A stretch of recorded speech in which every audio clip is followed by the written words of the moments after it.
병이 들었다, 나음을 입었다는 것은 아주 감격의 노래, 흥분, 은혜가 넘치는 그런 가운데 간증문이죠.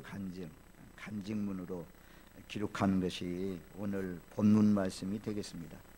홍해를 건너고 난 뒤에 이스라엘 백성들이 찬양하는 것처럼 한나가 사무엘이라는 아이를 낳고 난 뒤에 한나의 노래를 부른 것처럼 그런 말씀, 흥분된 그런 속에서 하나님을 드러내는 감사가 넘치는 그런 말씀이 됩니다.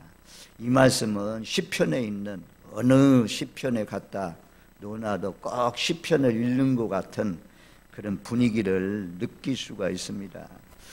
아무튼 어떻게 생각하면 히스기야 왕이 교만해질 수 있는 그런 시간입니다. 교만해질 수 있는 그런 시간인데 하나님 앞에 아주 겸손하게 살겠다라고 하면서 하나님께 영광 돌리면서 남은 여생을 살겠다고 하면서 고백하고 있습니다. 오늘은 병들었다가 나은 때, 또 다른 제목을 정한다면 복스러운 소망이라는 그런 말씀의 제목을 가지고 말씀을 상고합니다. 10절 말씀에 보면 나의 중년의 스올의 문에 들어가고, 나의 중년 39살 때라는 거죠. 인생이 아주 가장 국정 수행 능력이 왕성한 그런 때, 또 정오의 때 활동을 정지된 그런 가운데 안타까워 가지고 하나님 앞에 기도했는데 하나님의 은혜로 생명이 15년 동안 연장받는 그런 놀라우신 역사가 일어났습니다. 그래서 만약에 중년의 때에 내 생명이 죽는다면 나의 생애를, 나의 여생을 빼앗기게 되리라 라고 고백합니다. 어떤 사람들은 인간의 수명은 보통 사람은 70이고 강건하면 80이라고 했는데 70을 못 살고 사는 사람들은 인생의 평균 수명에서 강탈당한 것입니다. 우리 모든 성도님들은 주님의 은혜 가운데 여생을 평안하게 하나님이 주신 생명들 제약으로 말미암아 빼앗기지 마시고 끝까지 수를 누리다가 열조의 품에, 주님 품에 안길 수 있는 복된 삶이 되시기를 주님의 이름으로 축원드립니다. 아멘. 그래서 열조들 4대 족장들이 어떻게 죽었는지, 믿음에서 믿음의 우리 구름같이 둘러싼 허다한 무리들이 어떻게 죽었는지 좀 보려고 합니다. 아브라함은 175세에 나이가 높고 늙어서 기운이 다하여 죽어 자기 열조에게로 돌아갔다 말씀합니다. 이삭은 180세, 여기도 마찬가지로 나이가 많고 늙어 기운이 다하여 죽어 자기 열조에게로 돌아갔다라고 말씀하고 있고, 또 야곱도 147세에 창세기 49장 33절 말씀에 보면 야곱이 그 아들에게 명하기를 마치고 그 발을 침상에 모으고 숨을 거두니 그의 백성에게로 돌아갔더라. 그 열조에게로 돌아갔더라. 야곱은 아들을 다 불러 모아놓고 달란트대로 재능대로 일일이 다 축복기도 한 다음에 유언을 마치고 아들에게 명하기를 마치고 그 발을 침상에 딱 모으고 하나님을 예배하면서 숨을 거두었다라고 말씀합니다. 참 이 야곱은 경건하게 죽음을 맞이했던 것을 우리가 볼 수가 있습니다. 창세기 50장 26절 요셉이 110세의 죽음에 그들이 그 몸에 향재료를 넣고 애굽에서 임관하였더라. 요셉 110세에 죽었다. 그리고 신명기 34장 7절 모세가 죽을 때 나이 120세였으나 그 눈이 흐리지 아니하였고 기력이 쇠하지 아니하였더라. 모세는 특이한 사람입니다. 우리가 엘리야 또 에녹 하나님 앞에 죽지 않고 부름을 받은 사람이 이 두 사람 아닙니까?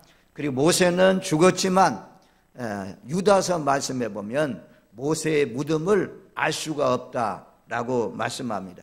모세는 120세까지 살았는데 그의 눈도 흐리지 않고 기력도 쇠하지 아니했단 말씀이에요. 바라옵고 은하옵기는 우리 진락교회 믿음의 권속들, 연세 많으신 분들, 모세 같은 축복이 임하여서 살아가는 동안, 사시는 동안 몸이 건강한 가운데 기력이 쇠하지 않고 눈이 쇠하지 않고 성령과 은혜가 충만한 가운데 사시는 복된 삶이 되시기를 주님의 이름으로 축원드립니다. 아멘. 신약에 오면 시몬이라는 사람이 있습니다. 시몬은 아기를 안고 하나님의 성령의 감동이 성전으로 들어가라 라는 지시가 있었습니다.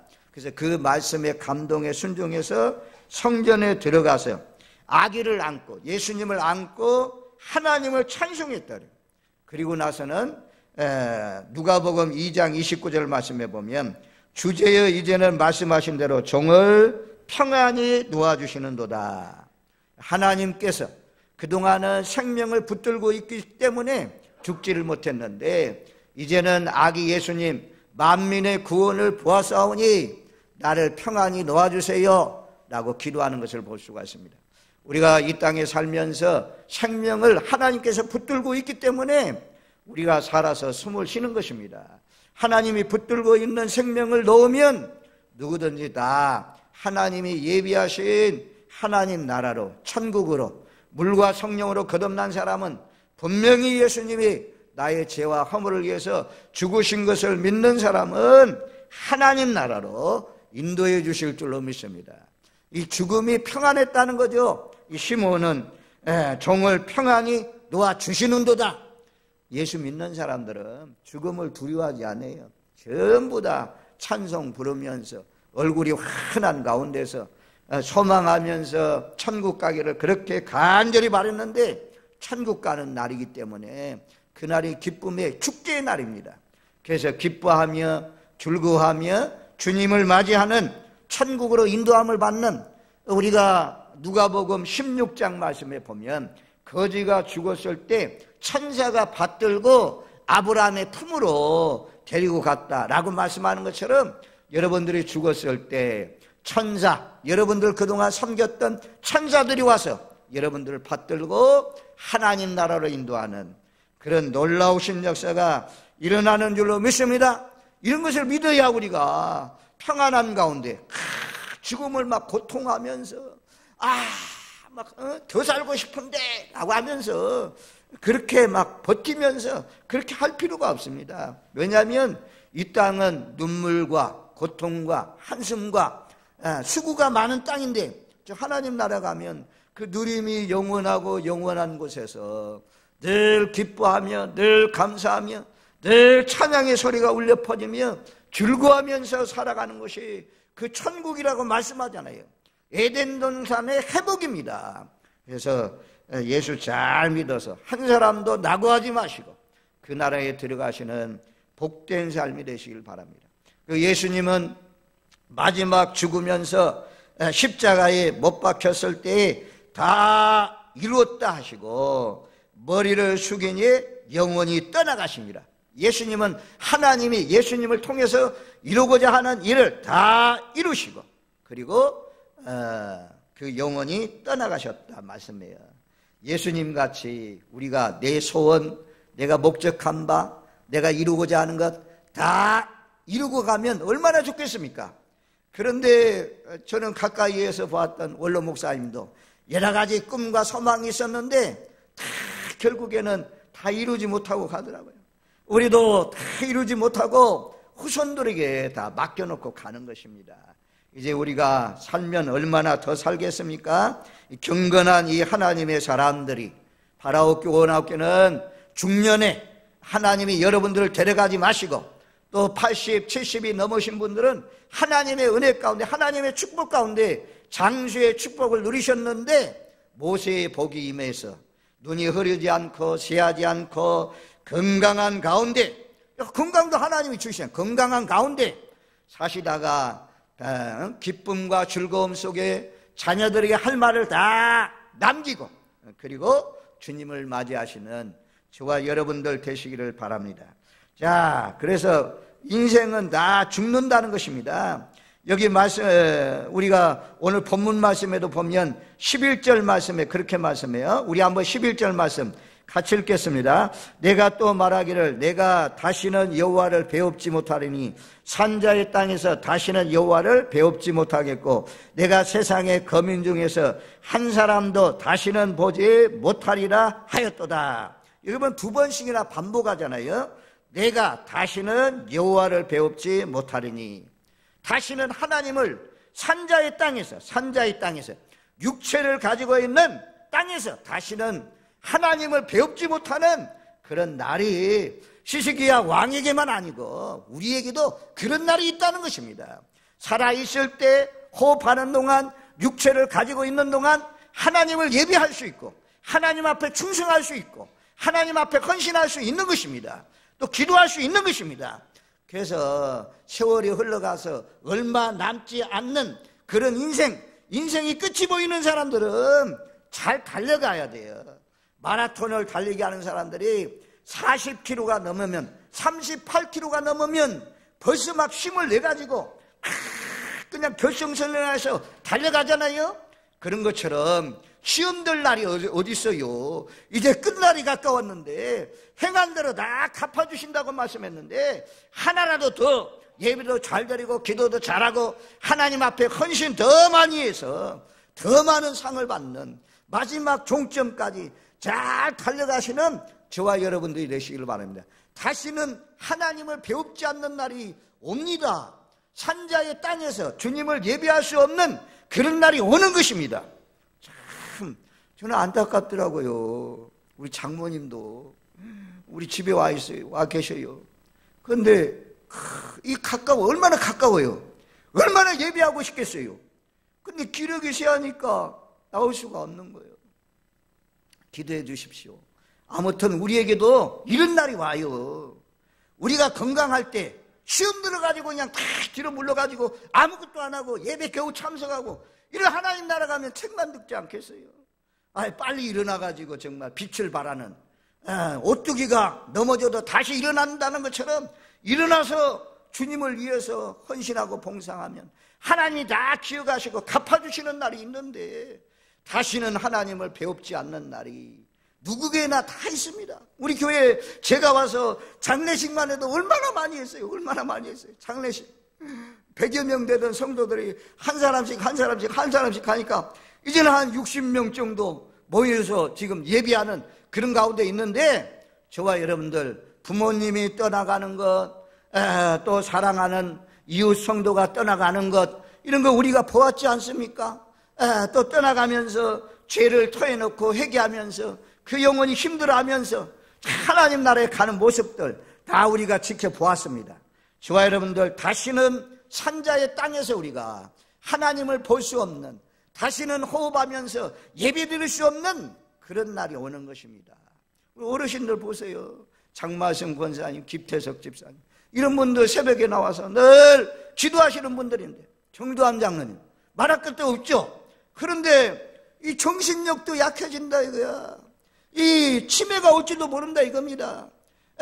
우리가 살아있는 동안 정신이 아주 새록새록하고 젊을 때 힘을 다해서 청년의 때 창조주를 기억하라고 하잖아요. 이제는 은혜 받아가지고 주님을 위해서 힘써가지고 좀 헌신하려고 하면 주님이 불러가시면 주님이 내 생명 강탈해가면 하나님 나라에 가면 부끄러운 구원이죠.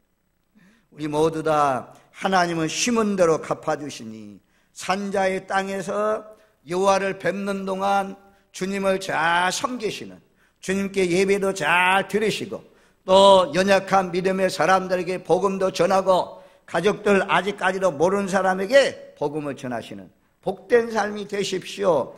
그리고 11절 하반절에 그렇게 말씀해요. 내가 세상의 거민 중에서 한 사람도 다시는 보지 못하리라 하였더라. 우리가 지금 부부간에 늘 만나서 대화합니다. 부모와 자녀 간의 얼굴을 보면서 만나서 대화합니다. 그런데 앞으로 세월이 흘러가면 산자의 땅에서 자녀도 볼 수 없는 날이 와요. 부부간에도 하나님은 죽으면 막 쫙 갈라놓잖아요. 함께 죽으면 얼마나 좋겠어요. 그런데 다 내려놓고 가야 할 그런 때가 있습니다. 그러니 부부간에 만났다면 서로 아등바등 싸우지 마시고 서로 위로하면서 서로 격려하면서 즐겁게 사시기를 바랍니다. 그리고 부모와 자녀 간에, 형제 간에, 친구 간에, 성도 간에 얼마나 좋아요. 많은 교회가 있는데 우리 교단만 해도 8,000개 교회가 넘는데 그 가운데 하나님이 진락교회다 딱 뽑아다가 나가지고 진락교회 함께 믿음의 생활을 하게 하셨는데 서로 위로하고 서로 권면하고 서로 기도하면서 서로 사랑하면서 산자의 땅에서 하나님의 나라 이루시는 복된 삶으로 헌신하시는 저와 여러분들 되시기를 주님의 이름으로 축원드립니다. 아멘. 이제 연세가 많으셔서 아브라함처럼 수가 높으신 분들 다시는 하나님을 배울 수 없는 산자의 땅 육체를 가지고 하나님을 배울 수 없는 날이 있습니다. 그날에 주님 앞에 서게 될 텐데 그때 모두 다 기쁜 마음으로 서시고 또 사람과의 관계 속에서도 맺힌 땅에서 매이면 하늘에서도 매인다고 했는데 땅에서 풀면 하늘에서도 풀린다고 했는데 전부 다 용서하면서 서로 사랑하면서 살아야 될 줄로 믿습니다. 후회하는 인생이 되지 마십시오. 후회하는 인생 되지 마십시오. 앞으로 다시 보지 않는, 다시는 우리가 그러잖아요. 사람과의 관계가 깨어지면 다시 보지 않으면 되지 뭐. 다른 데에 가버린다 이거. 갈 수 있어요. 그런데 풀지 않고 가면 이게 맺힌 거잖아요. 맺혀놓고 가서 예배드리고 기도하고 헌신한다고 그게 올라가느냐? 하나님의 말씀은 올라가지 않는다고 하잖아요. 우리가 우리 죄를 사하여 주신 것처럼 우리의 죄를 사하여 주옵소서. 다른 사람의 죄를 사하여 줘야 하나님도 사하여 주시고 우리 하나님으로부터 용서받았으니 용서하면서 살아야 될 줄로 믿습니다. 참 11절 말씀, 내가 다시는 여호와를 뵈지 못하리라.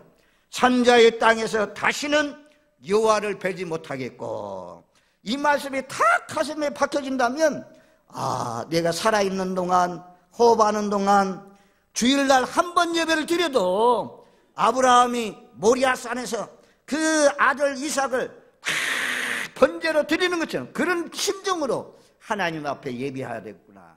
그래서 하나님 앞에 예배할 때 하나님이 그 예배를 기뻐 받으시지 않겠습니까? 이제 참여하고 싶어도 참여할 수 없는 그런 때가 옵니다. 우리에게도 옵니다. 병원에 가서 누워있으면 못 오잖아요. 내 육체 정욕의 힘이 약해지면 못 올 수 없는 그런 날도 옵니다. 그러기 전에 창조주를 젊을 때 기억하고 하나님 앞에 좋은 것을 심는 복된 삶이 되시길 바랍니다. 38절은 그렇게 하잖아요. 목자가 장막을 거둠같이. 몽골에 가면 게르가 있잖아요. 게르는 뽑았다가 지었다가 뽑았다가 얼마든지 옮길 수 있는 것입니다. 좀 더 우리나라의 큰 텐트와도 같은 것입니다. 그래서 딱 풀을 어느 정도 양떼들이 소떼들이 풀을 다 뜯어먹고 나면 다른 데로 옮겨가잖아요. 그때 다 뽑아가지고 다시 옮겨서 집을 짓습니다. 그런 것처럼 우리의 인생이 목자가 장막을 걷는 것과 같다라고 말씀하고 있고, 또 여인들이 배틀을 짜면서 걷어 마름과 같이 내 생명을 말았다라고 말씀해요. 그리고 12절 하반절 말씀에 보면 주께서 나를 틀에서 끊으시리니 조석간에 나를 끝내시리라. 또 13절 말씀에도 주께서 사자같이 나의 모든 뼈를 꺾으시오니 조석간에 나를 끝내시리라. 우리의 심령이, 우리의 생명이 조석간이라는 것은 짧은 시간이에요. 짧은 시간 내에 갑작스럽게 우리의 생명이 중단되는 그런 날이 온다라고 말씀해요. 사자가 쫓아다니는 그 연약한 동물을 확 물고 그리고 뼈를 막 어서떨어서 죽이는 것처럼 그런 죽음이 우리 가까이에 오고 있다. 조석간에 끝내신다. 조석간에 끝내신다. 이 말씀도 12절 13절 말씀에 두 번씩이나 반복해서 말씀하고 있습니다. 인생은 무엇입니까? 성경 말씀에 보면 시편 39편 5절 말씀에 보니까 주께서 나의 날을 한 뼘 길이만큼 되게 하시며, 우리의 인생이, 우리가 새벽에 묵상했지만 우리의 인생이 얼마나 기냐? 한 뼘 길이밖에 안 된대요. 제 뼘으로 한 뼘 20cm밖에 안 돼. 20cm. 이렇게 한 뼘밖에 되지 않는 인생이라는 것입니다. 이 인생이 잘 된다고 부귀와 영광 누린다고 뻑이고 이럴 것이 못 된다는 것입니다. 그래서 그 39편 5절 뒤쪽으로 가면 나의 일생이 주 앞에는 없는 것 같사오니 사람은 그가 든든히 서 있는 때에도 진실로 모두 허사뿐이로다. 셀라. 그가 든든히 서 있는 때에도 진실로 모두 다 허사뿐이다. 셀라라고 말씀하잖아요. 셀라는 중지하고 한 번 더 이 말씀을 읽어봐라. 한 번 더 이 말씀을 깊이 묵상해봐라. 기도하면서 이 말씀을 다시 한 번 더 소리 높여서 읽어봐라. 그런 뜻입니다. 셀라. 그래서 주께서 나의 날을 한 뼘 길이만큼 되게 하시며 나의 일생이 주 앞에는 없는 것 같사오니 사람은 그가 든든히 서 있는 때도 진실로 모두가 허사뿐이니라. 그래서 솔로몬이 헛되니 모든 것이 헛되도다 라고 말씀하지 않습니까? 바람을 잡는 것과 같은 것이 우리의 인생이라 말씀하잖아요. 헛된 인생의 세월 속에서 하나님을 기억하고 사는 것이 복된 것입니다. 자, 시편 90편 10절 말씀, 모세가 지은 시편인데요, 딱 시편의 한 장만 모세가 지었다고 하는데, 시편 90편 10절 말씀, 우리의 연수가 70이요 강건하면 80이라도 그 연수의 자랑은 수고와 슬픔뿐이요 신속히 가니 우리가 날아가나이다. 인생이 신속히 가니 날아간대요. 70년의 세월이, 또 80년의 세월이 신속히 가니 날아간다. 아마 80이 넘으신 분들 자기 인생에 살아온 것을 이렇게 뒤돌아보면 순간 다 지나왔다고 그렇게 고백하시는 분들이 많더라고. 그래서 인생의 세월이 얼마나 빠른지 그것을 고백하는데, 욥기 9장 25절 26절 말씀에 보면 들으십시오. 욥기 9장 25절 26절 말씀에 보면 이렇게 말씀해요. 세 가지로 비유했어요. 경주자보다도 빠른 것이 우리의 인생이다. 우사인 볼트가 얼마나 잘 달립니까? 10초도 안 걸려서 100m를 달리지 않습니까? 200m도 얼마나 잘 달립니까? 순간 팍 지나가는 경주자와 같이 우리의 인생이 그렇게 빨리 지나간다. 또 지나가는 빠른 배와 같다. 계속점. 요즘에는 엔진이 달려가지고 얼마나 배들이 빨리 지나갑니까? 그런 계속정처럼 우리의 인생이 신속히 간다라고 말씀해요. 마지막 세 번째는 참 이건 재미있어요. 먹이에 날아내리는 독수리 같다. 우리의 시간이 얼마나 빨리 가느니 먹이에 땅에 있는 먹이를 바라보고 그 먹이를 낚아채기 위해서 달려드는 독수리가 쫙 쏜살같이 내려오는 것처럼 우리의 인생이 그렇게 빨리 간다고요. 신속히 가니 날아간다. 날아가는 세월 속에서 우리가 늘 경건한 가운데 주의 나라를 바라보면서 사는 것이 복된 것인 줄로 믿습니다. 인생은 짧다는 것입니다. 손바닥 넓이밖에 안 된다. 신속히 가니 날아간다. 독수리가 먹이를 낚아채듯이 날아가는 것이 우리의 세월이다. 그래서 또 인생은 무엇이라고 말씀하냐면 이런 말씀들이 성경에 많이 나와요. 시편 90편 5절 6절에 보니까 풀과 같다 그래. 풀과. 인생은 풀과 같아서 아침에 돋는 풀과 같으니 풀은 아침에 꽃이 피어 자라다가 저녁에는 시들어 마르나이다. 꽃과 같다. 시편 103편 15절 말씀에도 인생은 그 날이 풀과 같으며 그 영화가 들의 꽃과 같도다. 들의 꽃과 같다. 이사야 40장 우리가 잘 아는 6절로 8절 말씀에 보면 내가 무엇이라고 외칠까요? 그랬더니 하나님이 알려주잖아요. 모든 육체는 풀이요 그의 모든 아름다움은 들의 꽃 같으니 풀은 마르고 꽃은 시드나 여호와의 말씀은 영원히 서리라. 외쳐라. 풀은 마르고 꽃은 시들지만 하나님의 말씀은 영원하다고. 영원히 이루어진다고 외쳐라 라고 하신 말씀이 있어요. 이 말씀을 신약에 오니까 신약의 베드로가 인용한 1장 24절 25절 말씀에 보면 그러므로 모든 육체는 풀과 같고 그 모든 영광은 풀의 꽃과 같으니 풀은 마르고 꽃은 떨어지되 오직 주의 말씀은 세세토록 있도다 하였으니 너희에게 전한 복음이 곧 이 말씀이니라. 하나님의 말씀은 영원히 선다 이게요. 꽃은 떨어지지만 꽃은 시들어지지만 풀은 마르지만 하나님의 말씀은 영원하다 그렇게 말씀했어요. 그리고 야고보서 4장 14절 말씀에는 너희는 잠깐 보이다가 없어지는 안개니라. 꽃과 같은 인생, 안개와 같은 인생, 손바닥 넓이밖에 안 되는 인생, 늘 이것을 알면 겸손히 하나님 나라 바라보면서 살지 않겠습니까? 그래서 우리의 소망이 무엇이냐? 디도서 1장 2절 말씀에 보면, 자, 요 말씀은 좀 찾아줘 봐요. 이제 설교의 결론 부분에 왔는데, 디도서 1장 2절, 거기 보면 영생의 소망을 이해함이라. 이 영생은 거짓이 없으신 하나님이 영원 전부터 약속하신 것인데, 우리에게는 세상 사람들이 없는 가장 복스러운 소망이 있어요. 영생의 소망입니다. 영생의 소망. 죽음으로 끝나는 것은 세상 사람들이 말하는 것이고, 죽은 다음에는 하나님 나라가 이루어진다. 예수 안 믿는 사람은 지옥에 간다. 이것이 우리의 마지막 소망이잖아요. 영생의 소망, 영생을 주신 하나님은 거짓말하지 않으신다. 영원전부터 우리에게 약속하신 영생이 있다라고 말씀해요. 그 디도서 2장 13절 말씀에 가면, 자, 디도서 2장 13절 설교의 결론 부분에 왔어요. 자, 우리 한번 이 말씀은 다 같이 한번 같이 읽겠습니다. 복스러운 소망과 우리의 크신 하나님 그 예수 그리스도의 영광이 나타나심을 기다리게 하셨으니, 우리에게는 복스러운 소망. 이 땅에서 자녀들 결혼 잘하고 출세하고 땅 좋은 거 사고 집 좋은 거 사고 자동차 좋은 거 사고 옷 좋은 거 입고, 이런 소망은 시시한 거예요. 다 썩어지는 거예요. 다 없어질 것입니다.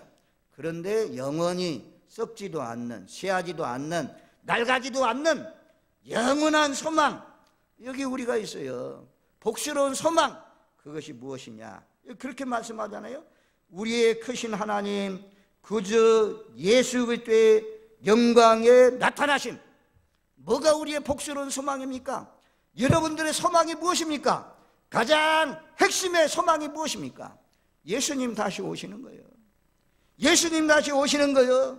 그것이 우리에게 최고의 소망인 줄로 믿습니다. 제가 주일날마다 이렇게 소리를 외치는 것도, 저녁마다 기도하면서 사는 것도 복스러운 소망이 있는 것입니다. 우리가 딱 이렇게 평균적으로 보면 목사님들이 전부 다 어려워요. 요즘에 세상 사람들은 딱 직장 취업해가지고 첫 월급 딱 보면, 야, 우리가 받는 것보다 더 많아요. 목사님들 여기 청도 지역에 있는 목사님들 얼마나 힘들게 사는지 몰라요. 가장 어렵게 살아요. 왜냐? 우리에게는 복스러운 소망이 있습니다. 예수님이 다시 오시는 날, 행한 대로 갚아주시는 그 날을 바라보면서 사는 것입니다. 저와 여러분들, 우리가 살아있는 동안 주님이 오신다면 주 앞에 헌신하고 주님 앞에 복되게 예비하면서 살아있는 동안 하나님의 얼굴을 뵈면서 산 사람들은 잘하였도다 칭찬받겠지만, 그러지 않고 주일날도 이 가을철에 단풍놀이 가고 또 조카들 결혼식이 있다고 결혼식에 참여하고 이러게 되면 그 심판날에 내가 너를 도무지 알지 못하노라 라고 말한다면 얼마나 참 부끄러운 일이겠습니까? 우리는 기다림이 있어요. 언제를 기다립니까? 주님이 이 땅에 오시는 날, 다시 오시는 날, 일한 대로 행한 대로 갚아주시는 그런 날을 손꼽아서 기다려야 될 줄로 믿습니다. 이것이 우리에게 복스러운 소망입니다. 이 복음의 말씀이 여러분들에게 딱 아주 그냥 가슴에 못이 박히는 것처럼 박혀져야 돼요. 연세 많으신 분들, 특별히 젊은 사람들 누구나 여기에 헷갈리면 안 돼요. 주님이 가신 이유는 우리의 처소를 마련하기 위해서 가셨다고 말씀하잖아요. 그리고 이 복스러운 소망을 가지고 있는 사람은 세상 나라가 무너지고, 이 나라 이때 주님이 오시는 날 마지막 7번째 나팔 소리가 울려 퍼지면 세상 나라는 무너지고 주와 그리스도의 나라가 이루어진다. 그래서 그 나라를 유업으로 얻고 누림이 영원하고 영원하고 영원하더라. 그 나라를 유업으로 얻는 날이니 얼마나 감사할 날입니까? 얼마나 기뻐할 날입니까? 다니엘서 9장 24절 말씀에 보면 그날에는 허물이 거쳐집니다. 죄가 끝납니다. 죄악이 용서되는 날입니다. 영원한 의가 이루어지는 그런 날이라고 말씀해요. 이 날이 기대되지 않습니까? 그런데 이 날에는 반드시 상급이 있어요. 상급. 이 복스러운 소망을 가지고 있는 사람은 상급이 있다는 사실을 기억하세요. 2달란트, 5달란트 받은 사람, 갑절로 남겼을 때 칭찬받았습니다. 우리 모두 다 이 복스러운 소망, 주님이 오시는 날, 또 천국 가는 날, 새 예루살렘 들어가는 날, 그날에 모두 다 잘했다 칭찬받는 영생 복락을 얻는 오늘 나오신 모든 분들이 한 사람도 낙오하지 마시고 모두 다 그 나라에 들어가시는 복된 삶이 되시기를 주님의 이름으로 축원드립니다. 아멘.